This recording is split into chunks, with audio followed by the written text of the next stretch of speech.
Magandang araw mga kaboxing, pag-usapan natin ang napakainit na balita ngayon sa mundo ng boxing. Isang laban na tiyak magpapainit sa ating dugo at magpapaalala sa mga klasikong laban ng Pilipinas kontra Mexico. Ating pag-usapan ang napipintong paghaharap para sa World Boxing Organization World Super Featherweight Championship sa pagitan ng ating kababayan na si Charlie Suarez kontra sa defending champion mula sa Mexico na si Emmanuel Navarrete. Magandang laban ang inaasahan dahil parehong mabigat at magaling ang dalawang boksingero, si Suarez at si Navarrete. Kaya samahan niyo ako, mga kaboxing, dahil narito na ang ating mini-analysis. Bago tayo magsimula, sana ay i-like niyo ang video na ito at mag-subscribe na rin sa ating channel. Salamat sa inyong suporta. Ang laban sa pagitan ng World Boxing Organization Junior Lightweight Champion na si Emmanuel Navarrete ng Mexico at ng ating pambato na si Charlie Suarez ay inianunsyo sa isang press conference ng kampo ni Suarez. Nakaschedule ang laban na ito ngayong ika-10 ng Mayo 2025 sa Pechanga Arena, San Diego, California. Obligado si Navarrete na idepensa ang kanyang korona kay Suarez dahil ito ay ang itinalagang number 1 at mandatory challenger para sa kanyang trono.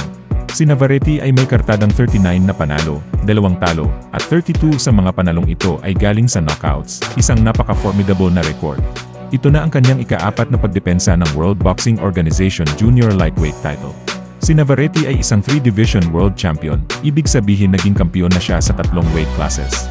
Sa kasalukuyan, siya ang may hawak ng World Boxing Organization title sa Junior Lightweight Division, kung saan ang weight limit ay 130 pounds.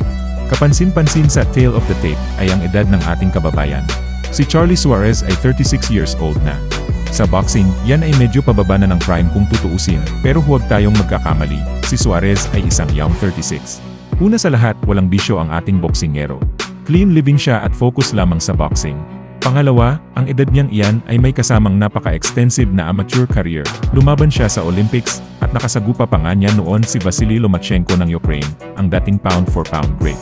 Talo si Suarez sa laban na yon pero nagpakita siya ng mga flashes of brilliance. Fast forward sa kasalukuyan, mas matured, mas pulido. At mas hinog na ang estilo ni Suarez bilang isang professional boxer, kaya naman siya ay isang legit na challenger para kay Navarrete. Pag-usapan natin ang mga estilo ng dalawang boksingero. Ngayon pa lang sinasabi ko na sa inyo mga kaboxing, bagay ang estilo ni Suarez laban sa isang katulad ni Navarrete. Mas pulido ang style ni Suarez dahil sa kanyang rich amateur background. High guard fighter si Suarez, palaging naka-pressure sa kalaban, maganda ang overhand right at left hook combination, at deceptively fast. Marunong siyang magtanim ng paa sa lona para sa mas malakas at epektibong suntok.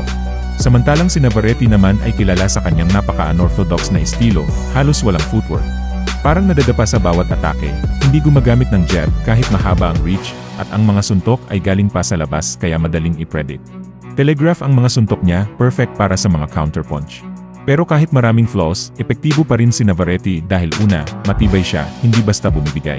Pangalawa, volume puncher siya, suntok dito, suntok doon, parang energizer na hindi naubusan ng baterya.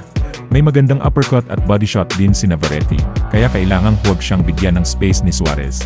Ang laban ay muling gaganapin sa Pechanga Arena, kung saan huling natalo si Navarrete kontra kay Denis Berinchik ng Ukraine para sa World Boxing Organization Lightweight title.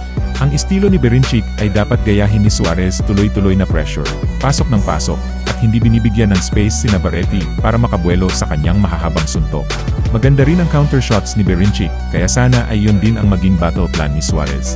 Isa itong napakagandang laban mga kaboxing, panibagong yugto sa kasaysayan ng Pilipinas laban sa Mexico sa boxing. At higit sa lahat, espesyal ang titulong pinaglalabanan dahil dyan din nanggaling ang ating mga alamat sa boxing gaya ni na Gabriel Flash Elorde at Rolando Navarrete. Kaya mga kaboxing, sa wakas ang ating binansagang King's Warrior, si Charlie Suarez, ay mapapalaban na para sa titulo. Ano sa tingin niyo mga kaboxing, may sapat bang lakas at galing si Charlie Suarez para maagaw ang korona kay Emmanuel Navarrete? Sa palagay ninyo, ano ang kailangang gawin ni Suarez para makuha ang panalo sa laban na ito? I-comment niyo sa baba ang inyong mga opinyon at prediction. Sa akin kasi, hindi po ako papayag na lamang yung kalaban ko bilang isang boksingero. So, kanya-kanya pong level na toughness ng pag-iisip yan.